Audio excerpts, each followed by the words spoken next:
नमस्कार, मेरा नाम है डॉक्टर पुरु धवन और आज इस वीडियो में हम बात करने वाले हैं किडनी फेलियर के स्टेजेस के बारे में। हम जानेंगे कि कितनी स्टेजेस होती हैं, इनको को कैसे क्लासिफाई किया गया है, इससे हमें क्या पता लगता है और कैसे हम अपने बढ़ती हुई जो स्टेजेस हैं उनको रोक सकते हैं, उनको नीचे की तरफ लेकर आ सकते हैं। ये सब कुछ हम जानने वाले हैं इस वीडियो के अंदर। तो सबसे पहले शुरुआत करते हैं कि हमें ये जो स्टेजेस होती हैं इनकी क्लासिफिकेशन की ज़रूरत एक किडनी फेलियर पेशेंट में क्यों पड़ती है। किडनी कभी भी अपने आप एकदम खराब नहीं होती। मैक्सिमम केसेस के अंदर किडनी धीरे धीरे खराब होती है।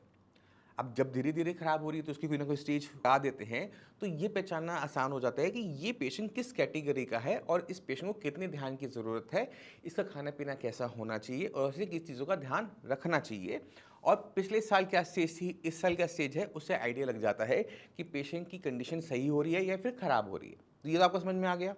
अब ये जो स्टेजेस होती हैं इसका क्या पैरामीटर है, ये भी इंपॉर्टेंट है। तो जब हम स्टेजेस की क्लासिफिकेशन करते हैं, यानी हमने जो कैटेगरीज बना रखी हैं वो डिपेंड करता है कि आपका जीएफआर कितना है। कुछ लोगों को नहीं पता कि जीएफआर होता क्या है।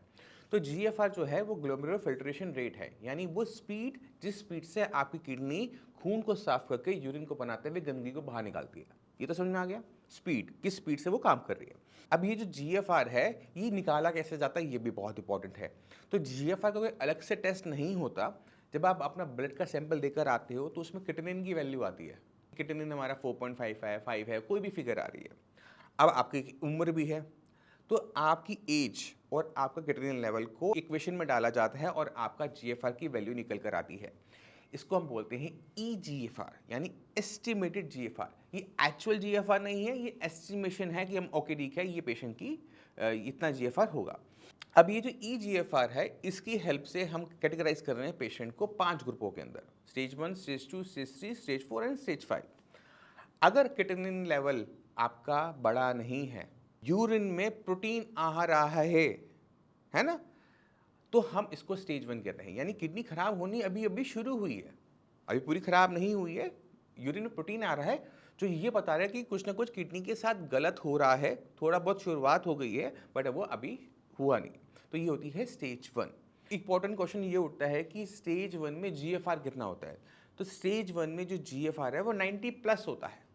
आप चेक करोगे रिपोर्ट में आ रहा है 90 प्लस आ रहा है, तो वहाँ पे तो नॉर्मल आ रहा है बट यूरिन में प्रोटीन आ रहा है। तो ऐसे केसेस को मैंने स्टेज 1 डिक्लेयर कर दिया। अब स्टेज 2 में क्या होता है कि स्टेज 2 पहुँचते पहुँचते तक किडनी को इतना नुकसान हो चुका होता है कि थोड़ा बहुत जो आपका किडनी लेवल है वो बढ़ना शुरू हो जाता है, वो अपर बॉर्डर पे जाना शुरू कर देता है। जैसे अगर मान लो किडनी की वैल्यू 1.1 नॉर्मल होती है तो 1.2 के आसपास वो रह रहा होगा। और जब हम इसको चेक करते हैं, जब जीएफआर निकालते हैं, तो जीएफआर हमारा 90 और 60 के बीच में रहता है। यानी जब आप टेस्ट करवाएं उसमें आपकी रिपोर्ट में आ रहा है जीएफआर, मान लो कि आ रहा है 70, है ना। अगर आपका जीएफआर 70 आ रहा है तो वह स्टेज 2 ऑफ किडनी फेलियर हो गया। अब रफली यहाँ पर क्या हुआ है कि किडनी धीरे धीरे खराब होती हुई इतनी खराब हो गई है कि अब वो बॉडी जो किडनी बना रहा है उसे साफ नहीं कर पा रही, इसी वजह से थोड़ा सा लेवल हमारा जंप किया है। अब यहाँ पर पहुँचते पहुँचते किडनी 30% तक मेरे हिसाब से खराब हो चुकी होती है। अब चलते हैं हम अपने स्टेज 3 के ऊपर। स्टेज 3 जो है वो तब आती है जब किडनी लेवल यहाँ से और बढ़ता है, किडनी और ख़राब होती है और जीएफआर की वैल्यू आपकी हो जाती है 30 टू 60 के बीच में। अब इसको 2 स्टेजेस में डिवाइड किया गया है।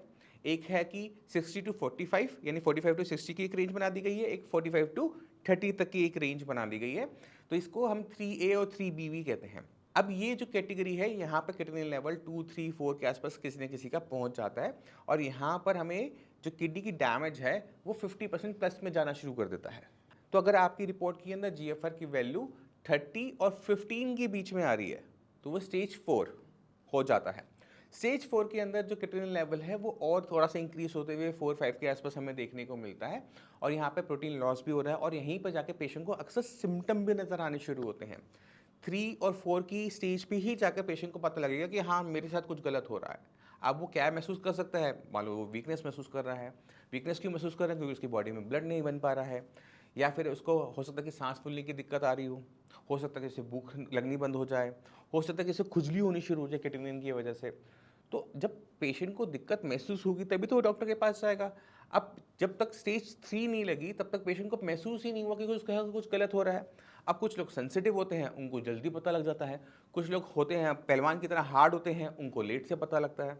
किडनी जब तक आपकी 50% प्लस में ख़राब नहीं हो जाती, तब तक वो कोई ऐसा सिम्टम पैदा नहीं करती जिसको देखकर आपको लगे या आपके डॉक्टर को लगे कि आपकी किडनी के साथ कुछ ना कुछ गलत हो रहा है। ये सबसे बड़ी दिक्कत है किडनी फेलियर के साथ। और अक्सर जो पेशेंट की आइडेंटिफिकेशन होती है कि किडनी ख़राब हो रही है या नहीं हो रही, वो इन्हीं स्टेजेस के आसपास होती है। अब चलते हैं स्टेज 5 के ऊपर। अगर क्रिटिनिन लेवल 15 से नीचे चला जाए तो हम उसको स्टेज 5 या फिर ESRD, and stage renal disease भी कहा जाता है। ये स्टेज 5 को इसलिए रखा जाता है कि यहाँ पर जाके ना होप खत्म हो जाती है, यहाँ पे जाकर आपको डायलिसिस करवाना पड़ेगा, पेशेंट डॉक्टर कहेगा कि आप जाके डायलिसिस करवाओ। तो ये वो स्टेज है जहाँ पे पेशेंट को एक तरीके से बताया जाता है। पेशेंट को जब बताया जाता है तो पेशेंट डर जाता है कि ओके, मेरी तो किडनी पूरी खराब हो गई, मेरा तो ज़िंदगी खराब हो गई, मेरा तो ज़िंदगा मैं चल ही नहीं पाएंगे, हमारे पास कोई ऑप्शन ही नहीं है, मेरी जिम्मेवारियां हैं, मैं इसे कैसे पूरा करूंगा।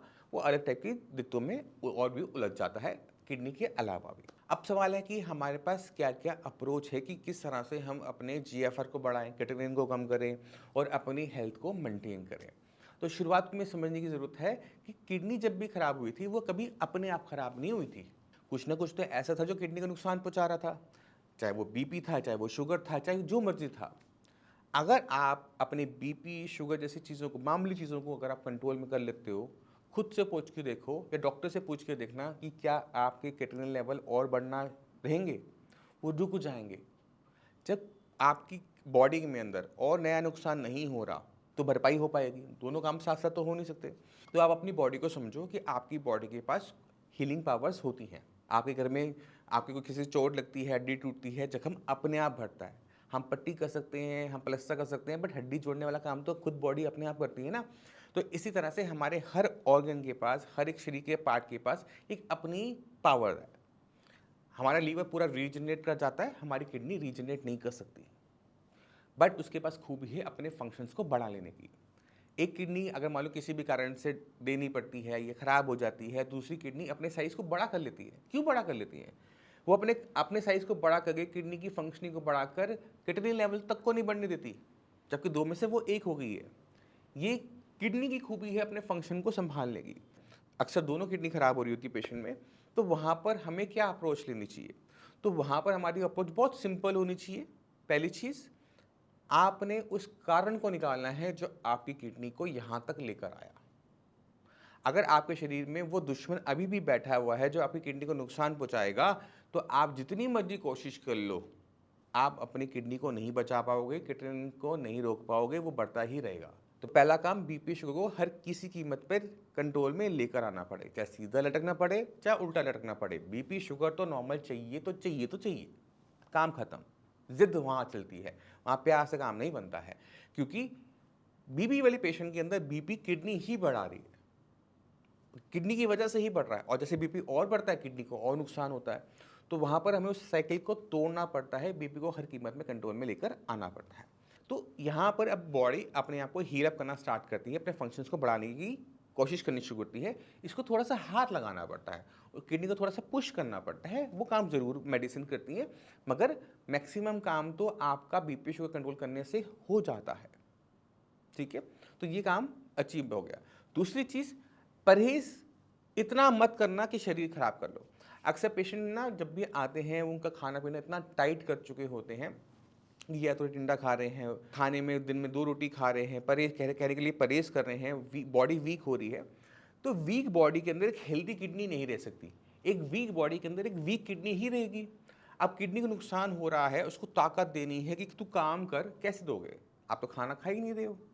तो हमें ध्यान रखना पड़ता है कि किडनी की चिंता ना करते हुए हमें बॉडी की चिंता करते हुए अपनी हेल्थ को मेंटेन करना पड़ता है, क्योंकि जब आपने अपनी बॉडी को एनर्जी दी थी तो वो वही एनर्जी आपकी किडनी के पास गई और किडनी ने काम अच्छा किया और क्रिएटिनिन को बाहर किया। अगर हम अपना वेट लूज़ करते रहते हैं, कमज़ोर होते चले जाते हैं, तो वहाँ पर हमारे जो ऑप्शंस होते हैं वो ख़त्म होने शुरू हो जाते हैं। पेशेंट को वहाँ से रिवाइव करना बहुत मुश्किल हो जाता है, क्योंकि पहले एक बीमारी शरीर में ऑलरेडी है, किडनी की। कमज़ोरी की वजह से और बीमारियां आनी शुरू हो जाती है, हार्ट की कंप्लेंट्स आनी शुरू हो जाती है, बॉडी में पानी बनना शुरू हो जाता है। अब इतनी सारी जो कॉम्प्लिकेशन अगर एक साथ ही किसी पेशेंट में आ जाएगी तो वो डॉक्टर के लिए भी मुश्किल है और पेशेंट के लिए तो मुश्किल है ही। अब यहाँ से और कोई गलती नहीं चाहिए, तो वहाँ पर पेशेंट को अपनी हेल्थ को संभाल के चलना पड़ता है। खाना ढंग से खाना होता है, कुछ चीज़ों का परहेज है वो डलेगा, उसमें मैं कुछ नहीं कर सकता। गुड़ बंद, आम बंद, अचार बंद, पापड़ बंद, ये सारी चीज़ें बंद हो जाएंगी, बट रोटी सब्जी तो खानी है ना, बाकी अंग भी तो हैं। तो उसके लिए हमें अपने आप को अच्छी तरीके से फीड करते रहना पड़ता है। जब हम ये सारी चीज़ें परफेक्ट तरीके से करते हैं तो क्रिएटिनिन लेवल डाउन होने शुरू हो जाते हैं, जो कि आप देख सकते हो अब पेशेंट के साथ। आज मैं आपको एक और पेशेंट से मिलवाना चाहता हूँ जिनका नाम है उमेश कुमार। उमेश जी कहाँ रहते हो? मैं जी गाजियाबाद रहता हूँ। गाजियाबाद रहते हो? गाजियाबाद से आया। अच्छा, ये किडनी की दिक्कत अभी कब शुरू हुई थी? एक्चुअली मेरे को 2 अटैक पड़े थे पैरालिसिस के दिमाग से। अच्छा, तो जब मैंने वहाँ टेस्ट कराए तो पता लगा कि किडनी से है। किडनी का भी दिक्कत चल रहा है। तब क्रिएटिनिन लेवल कितना था? तब किडनी लेवल था 13, फिर दोबारा जब टेस्ट कराया तो उसका हुआ 15। 15। तो जब आपको ये पैरालिसिस के छोटे छोटे अटैक हुए थे, जी ये कब हुए थे? जब लेवल 15 था? हाँ, उस टाइम 13 था। 13 था। लास्ट मंथ जुलाई में शायद 24 तारीख को पहला अटैक पड़ा था हम्म। और 29 तारीख को तो दूसरा। आपको पता ही नहीं लगा था कि आपके लेवल इतने हाई हो गए हैं? नहीं सर, वो तो जब टेस्ट कराने शुरू कराए तब पता लगा कि इसकी वजह से हाई लेवल। थकावट तो हो रही होगी, जी। सिर में दर्द भी होगा, नहीं, सर में दर्द वगैरह कुछ, वॉमिटिंग? फीवर था बस। फीवर था और वॉमिटिंग? वॉमिटिंग थी। वॉमिटिंग चल रही थी ना? ठीक है। और बीपी तो आपका बहुत हाई रहता था पहले? बीपी हाई रहता था, मैं पहले दवाइयाँ भी खाता था बट बीच में बंद कर चेक दिया। नहीं किया कभी? कभी चेक नहीं किया। दवाई बंद कर दी? बंद कर दी। ये जो गलतियां हैं सारे के सारे पेशेंट करते हैं। जब कभी किडनी बीपी से ख़राब होती है तो बीपी जब धीरे धीरे बढ़ता है महसूस ही नहीं होता कि बीपी बढ़ रहा है, और पीछे पीछे आपकी किडनी ख़राब होती रहती है।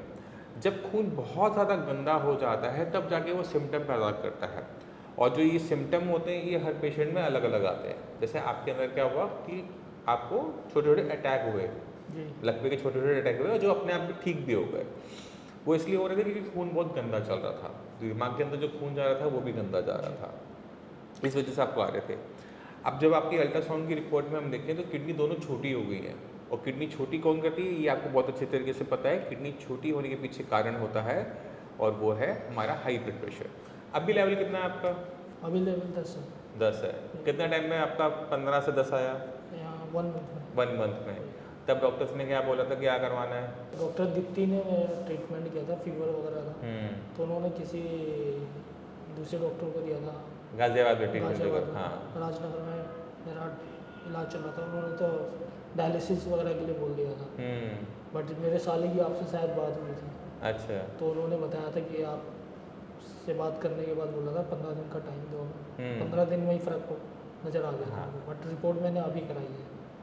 जब लेवल बहुत ज़्यादा होता है तो कभी भी बहुत लंबा ट्रीटमेंट नहीं दिया जाता, छोटे 15 दिन का ट्रीटमेंट दिया जाता है। अगर पेशेंट में आराम आ रहा होता है तो पेशेंट को डायलिसिस करवाने की ज़रूरत नहीं पड़ती, बट अगर लेवल आपका बढ़ता चला जाए तो हमें फिर पेशेंट को भी डायलिसिस बोलना पड़ता है। कंडीशन भी देखनी पड़ती है कि पेशेंट चल रहा है, खा रहा है, पी रहा है। अगर मान लो आपको चलने में, बोलने में, खाने में दिक्कत हो रही होती है या सांस फूल रही होती है तो हमें पहले डायलिसिस करवाना पड़ता, फिर आपका ट्रीटमेंट हम स्टार्ट कर पाते हैं। तो पेशेंट का स्टेबल होना किसी भी ट्रीटमेंट को शुरू करने के लिए ज़रूरी है। अब जो 1 महीने में आपके लेवल 15 से 10 आए हैं, कैसा लग रहा है? बहुत अच्छा लग रहा है। जो बाकी मरीज़ हैं किडनी वाले, उन्हें कुछ बोलोगे? उनके लिए यही बोलूँगा, पहले साइंस संजीवनी से आप एक बार चेकअप कराएं, उसके बाद डायलिसिस की तरफ जाएं। डायलिसिस ख़राब नहीं है, डायलिसिस की अपनी एक इम्पोर्टेंस है, बट आपको समझने की ज़रूरत है कि डायलिसिस करवाने से कभी भी किडनी अपने आप ठीक नहीं हो जाती। डायलिसिस आपकी जान बचा लेता है, मगर तो अगर आपको समझना है कि अगर किडनी ख़राब हो रही है तो आपको पहले अपनी किडनी पे काम करना है। किडनी को इस लायक ख़राब होने ही नहीं देना कि आपको डायलिसिस करवाना पड़े। और इतने हाई लेवल जैसे उमेश जी ने गलती करी कि लेवल 15 पहुंच गए ध्यान ना रखते हुए, वो गलतियां मत करो, क्योंकि अगर ये गलतियां करते रहते हो तो हर पेशेंट इतना नसीब वाला नहीं होता कि 15 के लेवल पर भी सर्वाइव कर सके, पेशेंट की जान निकल जाती है। तो आप इस बात को समझो और ध्यान रखो। जो मैं आपको वीडियोस में यूट्यूब चैनल पे समझाता हूँ उसको अंडरस्टैंड करने की कोशिश करो, और अपनी बॉडी का, अपनी किडनी का जितना अच्छा हो सके उतना ध्यान रखने की कोशिश करो। मैं उम्मीद करता हूँ इस वीडियो में आप उमेश जी की हेल्प से समझ गए होंगे कि क्रिएटिनिन का लेवल बढ़ जाता है और आपको सिम्टम क्यों नहीं देता। जो अक्सर आप मेरे से आके पूछते हो कि मुझे कोई थकावट नहीं हो रही, मुझे कोई परेशानी नहीं हो रही, इससे मेरा क्रिएटिनिन लेवल बढ़ा हुआ है। जब आप ये क्वेश्चन पूछते हो तो उसका आंसर आपको आज उमेश जी से पता लग गया होगा। फिर भी माइंड में कोई भी डाउट हो, कुछ भी पूछना चाहते हो, मोस्ट वेलकम है, आगे भी मिल सकते हो। डॉक्टर्स की टीम पूरी है, आप उनसे भी बात कर सकते हो। इसी के साथ आप सभी चलने की आगे चाहूँगा। मिलते हैं अगली वीडियो में, तब तक के लिए नमस्कार।